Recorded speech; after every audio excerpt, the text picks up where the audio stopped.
PSL 11 کے ایک سنسنی خیز مقابلے میں پشاور زلمی نے ریکارڈ توڑ فتح حاصل کر لی۔ پشاور زلمی نے لیگ کی تاریخ کا سب سے بڑا ہدف عبور کرتے ہوئے پنڈی بوائز کو 5 وکٹوں سے شکست دے دی۔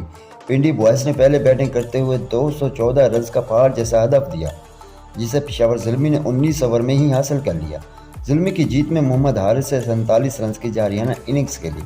اس سے پہلے پشاور زلمی کا سب سے بڑا کامیاب رن چیز 199 رنز تھا، جو انہوں نے 2021 میں بنایا تھا۔ PSL 11 کے افتتاحی میچ میں ملتان سلطان نے اسلام آباد یونائیٹڈ کو 5 وکٹوں سے شکست دے کر ٹورنامنٹ کا شاندار آغاز کر دیا۔ اسلام آباد یونائیٹڈ نے پہلے بیٹنگ کرتے ہوئے مقررہ 20 اوور میں 171 رنز بنائے، جس کے جواب میں ملتان سلطان نے یہ ہدف 19 اوور میں ہی حاصل کر لیا۔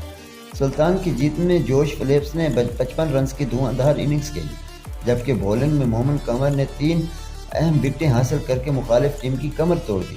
اس فتح کے ساتھ ہی ملتان سلطان نے پوائنٹس ٹیبل پر اپنی پوزیشن مضبوط کر لی۔